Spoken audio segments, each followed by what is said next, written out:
What is up, YouTube? It's Josh. This is the Den of Nerds. Guys, this is a video that I've been trying to get off the ground for a while. This is a type of video called Comic Shop Talk. And I'm sitting here with writer Kevin Cuffe. Kevin, what's going on, man? Hey, how's it going, Josh? It is going, man. So let's just assume that there's people out there that have no idea who you are. Tell us a little bit about yourself, what you do, your comics, and everything like that. Sure. There's plenty of people out there who have no idea who I am. I'm a comic book writer. I've written a book called Oathbound, which is a fantasy western comic. It is awesome, by the way. Yeah, like people should. Thank you, sir. Yeah, you're welcome. Honestly, that's one of the I read a lot of comics. I read a lot of indie books. I really like what you got going on in that book. So yeah, this little plug. I like what Kevin does, guys. I really do. So we'll put links to his stuff or whatever in this description too. But I'm sorry, I didn't mean to cut you off.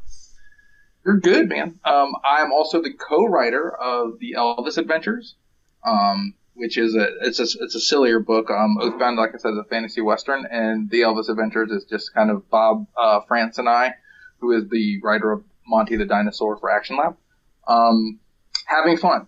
We were just spitballing ideas one day, and we're like, we should do a comic book about Elvis, and fighting aliens with kung fu, and then we started scripting it, and it was like back and forth, and it happened really fast. So well, it sounds amazing. I mean, Thank you. Yeah, those sound like some awesome things. Aliens, Elvis, kung fu. I mean, you can't go wrong with that. That sounds awesome. The other thing I'm the writer of that's on Kickstarter right now is The Iron Skull, which is a 12-page story for the Not Forgotten Superheroes Anthology with art by Ricardo Lima and colors by Fred Stressing, who does some work for Oni, and lettering by Sean Greenleaf, who lettered Oathbound, and the editor is Matt Harding, and that is up on Kickstarter now. Nice. We will definitely superhero short. Yeah, we'll definitely put links to that stuff, guys. I talk a lot about Kickstarter on the channel and on other social media and stuff like that. It's a great avenue for indie creators, and it solves one of the issues that we're going to get into in this comic shop talk here. Actually, one of the questions has to deal with Diamond and whatnot, so we'll get into all that.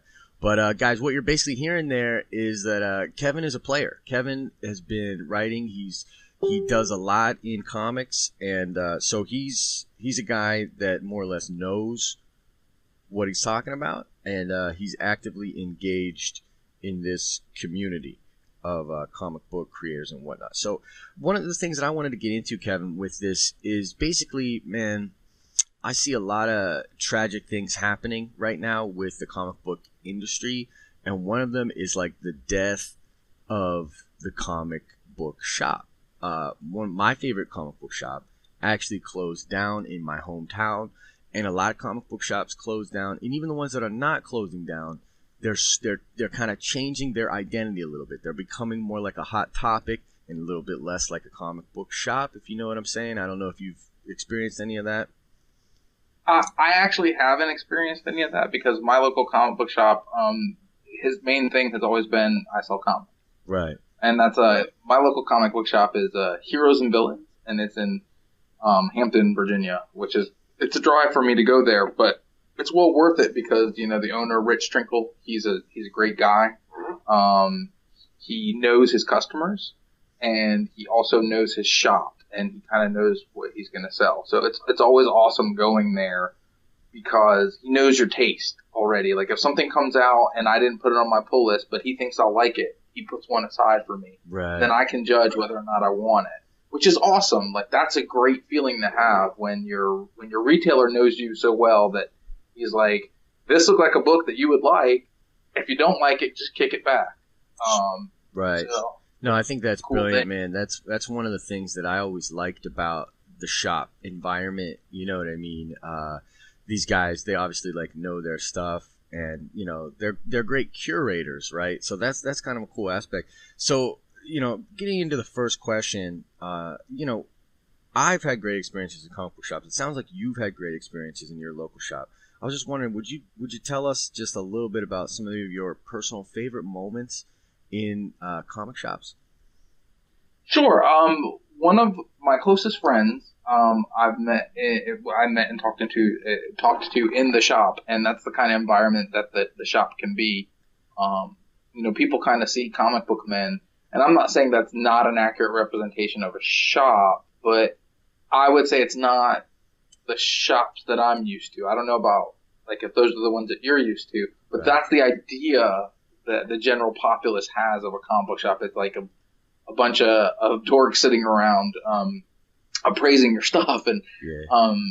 I don't think that they're wrong in their portrayal per se, but I think that's it's only one aspect of the local comic book shop, Right. which is people do worry about collecting and stuff, but collecting has become such a small part of the industry as time has went on, opposed to readers and trade waiters and what I'm saying by that, in case you're just getting into comic books, a trade waiter is somebody who waits for the 5 issues to come out and gets the trade so they have the whole story.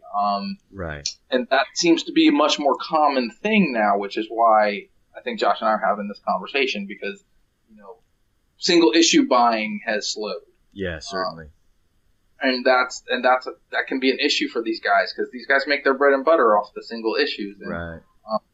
the best thing to do, I would say, is get a pull list and keep it small. But getting back to what a great experience is, so I don't sidetrack, because I will. It's all good, man. This is a good conversation. So, one of my good friends and I, we started talking because he saw a book I was getting, which was I tend to read Think Tank, which is not a book that a lot of people read. I thought that was a great book. And it took a break, and I think it just came back not so long ago. I know I have at least 1 or 2 issues in my pull box, but I haven't been able to catch up on it recently. And he was like, "Do you read all these?" And I was like, "Yeah, dude, it's great." I was like, "If you haven't read it, you should read it." And he was like, "No, I read it too. You're the only other person I've seen ever pull this."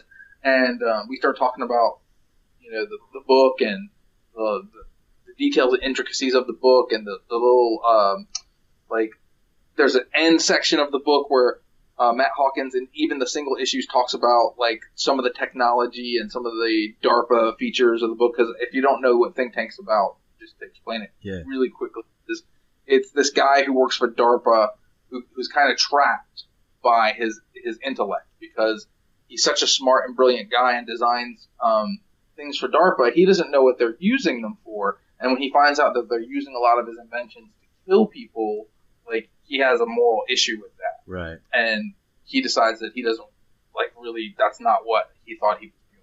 Sure. So, it's a really interesting comic book. Yeah, and then it's like I've met a lot of good friends in comic shops. You know what I mean? And I always find the environment something like the water cooler talk. Like, so I actually work kind of with a local retail chain here, and so one of the things that's cool is, so it's in the mall, right? And you have all the guys that work in the mall that are comic book guys. Every Wednesday in the morning, they come in and they get the books. Then they'll go read them. They come back on their lunch break, and it's like water cooler talk, man. Like, people are like, I can't believe this happened. I can't believe this happened. Everybody's sharing their opinions. Everyone's like, yo, did you read this? Oh, you didn't read that? You need to read it. Here's why. And I feel like it's such a good communal, like, experience. Right. You can liken it into the Game of Thrones talk that people have the night after that premieres. Right. And I think or Walking. A lot of people can relate to The Walking Dead. I stopped watching it a while ago, but that doesn't mean it's not relevant to when people talk about it. It's something to promote conversation between people. Yeah, and I think that, which I feel like the internet has kind of exactly like pushed down some. The internet is, so to speak, replaced some of that. And I'm not saying that the conversations like that aren't good, and it's good to have conversations online. But there's something to be said for like actual physical human interaction, and that communal experience, in the shops, and whether you're going to read, because sometimes I would go, my old local comic book store, we'd go there to play HeroClix a lot too, right? And so that was such a cool experience too. Like, that wasn't on Wednesdays, it was the day before, so we'd get in there, we'd be talking about the books that are coming out tomorrow, talking about what was going on, and rolling some dice and just having fun. And I think that that's one of the experiences, like the whole reason that I'm starting to do this, and I'm going to, reach out to a lot of indie guys and get us talking about this stuff, just because I feel like we need to get the message out there why these places are important and break down some of the barriers that may exist for people that don't understand the culture. And that kind of takes us into the second question, and it's like, I think there are some gaps. Like if you're a first time reader and you come into a shop, it can be kind of overwhelming, and you might not know what questions to ask, who exactly to approach about, even the books you want to get. So, like, what kind of advice would you give someone who walks into a comic book shop for the first time and they're a little overwhelmed or whatever? Ask questions. The staff at a comic shop, they're always enthusiastic, and they're always going to have a suggestion for something that you should at least check out. If you go in and say, I watch Arrow every week on the CW, it's at the point now where I feel that no one is judging you. That kind of old guard mentality has sort of faded away, and I think that's what most people are afraid of, is Sure. go in there and they're worried about, well, I haven't been doing this my whole life, so you're judging me as soon as I'm here. And I'm sure it still exists in some places, and I would say don't let that dissuade you from asking someone in the shop or someone that works there their opinions on what's new, what's good, what you should check out, because they'll always have a suggestion, or they'll even have, some shops have employee picks. Like, this is what this employee read and suggests, and this book is, one that this guy said was great, and they work in the shop. So you can ask them why they like that book and find out if that book is for you. The best thing to do is go in and ask the guy behind the counter, or the girl, Right. because they know what, their customers are buying. They know what people said are good. They know what people said are bad. So they'll help you with your tastes, because you'll say, I like this, and they'll say, oh, if you like that, you should like this. Yep. And they can provide a few suggestions for you to take home with you. And also, they're, like I said, they're usually super friendly, super knowledgeable, and they're there to help you. They want you to buy the comic. So they're not going to suggest something to you just to turn.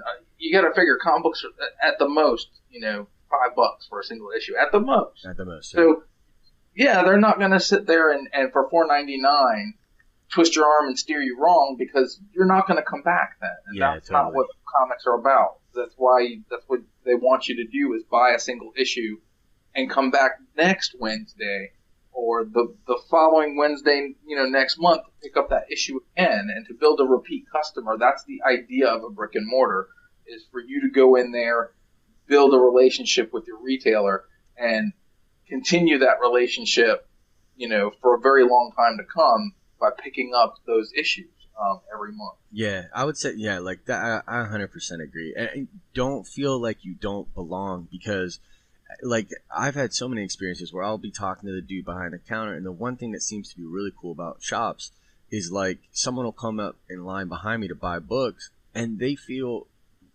completely validated, as well they should, to enter the conversation. Like if we're talking about Civil War II or Justice League versus Suicide Squad or whatever is going on or whatnot, everybody who comes into these shops, they understand the culture, they like it a lot. Like, don't feel like you don't belong just because maybe you haven't been in that culture very long or whatever. Like, in general, I think you're 100% right, man. Like, go ask the questions. And here's the thing, my honest opinion is this, because I've been into some shops. There's a lot of shops around me, so I go to a lot of different shops just because I'm interested in that side of the industry. There are some shops where the dude's a dick. Just leave that shop. Like, if you go talk to the guy behind the counter and you feel like this is an abrasive person and they're making you feel uncomfortable, I guarantee you there should be another shop, hopefully around, where that is not the case, right? And the guy's going to be real cool. The guy or gal is going to be real cool and bring you in. So I would say, listen to what Kevin says. Listen to your Uncle Kev, people. Like, don't be afraid to ask those questions, brother. So because they want to embrace you. They want you to be there. So most shops do. I would say it's in the high 90%. And even the shops that you think don't want you there do. You just got to remember, just like everything else, people have bad days. So you might have gone to the shop where the guy was having a bad day. But it's true. You know, take that into account too, and give that shop a chance, and give it a shot again. And if you get the same feeling, find a different shop. Because that's the great thing about comic book shops. Not everyone's going to suit every person, but I'm sure within your town or area, and if not, like there's only one comic book shop here where I live, and I go there on occasion. But the reason why that's not my regular shop is because I can't always find what I'm looking for. Right. So it's not because it's a bad shop. It's just that it doesn't cater to my particular tastes in comic book. So I go there when I can't find something somewhere else, and I'll go there to order something on occasion. But the most of my business goes through Heroes and Villains. Like I said, I stick to that shop, and I'm loyal to that shop. Yeah. The owner, because of how I'm treated, and that will be your experience too. I would almost guarantee that would be your experience. Yep. Find a shop for you. No, I'd agree with that. You're gonna find that like they do want you to be a part of it, and I think there's, like you said, in the past it may have been more of an issue. You know what I mean? It may have been more of this like elitist attitude or whatever, and I think that's just completely gone, man. I think we want people to love this stuff. Like if you love something, you want other people to love it. It's just like kind of as basic as that. And I feel like comics in the past has done kind of a bad job of doing that, of reaching out, of breaking down those barriers or whatever. But let's get into some of the stuff when it comes to community building. So you and I are both a part of this indie comic creators community, and it's a good community. There's a lot of active people. I talk to a lot of people every day, almost every day, about comics, about writing, about doing this thing, and there's a good community there. But one of the issues is that when it comes to retail chains, when it comes to comic book shops, there can be issues getting indie books into the shops because of Diamond. So I'm wondering, can you speak to that a little bit? Sure.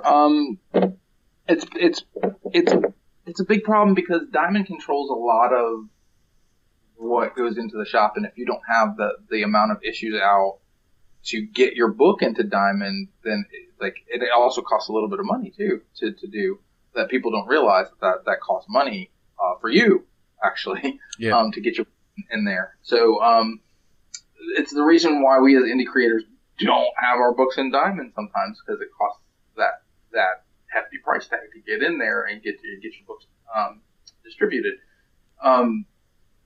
You can what we have done is pound the pavement and just go in and have a one-on-one interaction. And some shops will still not carry your book. Don't take it personal. It's not that they're saying that they think what you're doing is not good. It's not that they're saying that they don't like your book. It's that they feel that the audience in their shop buys more DC Rebirth than anything else, and this will just sit on their shelves, so they can't do it unless you do it at, I forgot what it's basically called. It was on my tip of my tongue and it slipped, but consignment. That's what it is. That some shops will do a consignment type of deal with you, where they're not going to pay you for the books, but you can put them on the shelf, and if they sell, they'll basically reimburse you for your books that sold. That way, they're giving you. That's still a shot, though, indie guys. Don't take that as a no, I don't want to do that. That's a way to get your stuff out there, because people see it on the shelf, and I can say that the vast majority of the comic buying public doesn't know the difference between your comic and anything other than a Marvel and DC comic. So it viewed with just as much legitimacy as everything else is that's on that shelf. So don't think that makes you less legit. Don't take it personal. Go to the next shop and try there. And don't let any of that stuff discourage you. Just keep trying until you feel like you can get it in, or use the internet to sell. Right. There's ways around it. Kickstarter is a viable method now. That's basically a pre-sale for your comic. And you've used Kickstarter with some success. And had a great success. Morose, and which is a great book in itself. Oh, And you've done that because you had a vision and a dream, and you wanted to have that happen. Diamond isn't the be all end all. Don't let it be. Have that be a goal, not your destination. Like, you're not going to stop once you get in diamond anyway. no, that's true. That's true. That's a good point. Well, you're getting a lot of good info, everybody. You're getting a lot of good stuff from your Uncle Kevin. Kev, man, let these people know. Where can they find you? Where can they find your stuff, brother? Sure. I am on Twitter most of the time. I do a lot of Twitter stuff. I like Twitter for some odd reason. Yeah. I guess because I can just blurb something out and have fun with it, or say something serious. My Twitter handle is at Kevin_Cuffe, Cuffe. Got that silent ninja E at the end. Don't Nice. forget it. And I'm on Facebook all the time on Oathbound, the fantasy western comic. That's the Facebook page for it. And I'm, like I said at the beginning of the podcast, I'm trying to help out an anthology that's on Kickstarter that I did a 12-page story for called The Iron Skull, which is kind of to sum up that story. Since I summed up the other one with fantasy western, this is kind of a darker story. It's more of the basic tale is of a guy who's trying to continue hope in his community because things look dark with the events that are transpiring in the city, and he wants to do something about it, but he's not quite sure what to do, and something tragic happens, and from that tragedy, a hero is born. Nice. No, that sounds awesome, and we're going to have you back on to talk about that more in depth, hopefully with some of your team too. That would be awesome. Yeah, because I think people would really like that. I did this, basically I didn't really think that the Denim Nerds had much of a following of people that really wanted content with regards to comic books, but it would appear that is not the case. Some of my most recent videos have become very popular. People like the comics and kind of, my take being a writer and kind of having access to you guys or whatever. So I'd love to have you on to talk more about that project. I'll put a link to it in this one, of course. But I'd love to have you back on soon, man, to talk about that. That'd be great, man. Yeah, for sure. Always a pleasure to talk to you. Yeah, well, thanks, brother. I really appreciate having you on and giving all the people the wisdom. We talked indie comics. We talked comic book shops. Tons of really valuable information in here. If you like this kind of stuff, like the video guides, that's the best way we can quantify a need to do more videos like this. And if you have not yet, please subscribe to the channel. More nerdy goodness. As I always say, I hope you're having an awesome and nerdy day. See ya.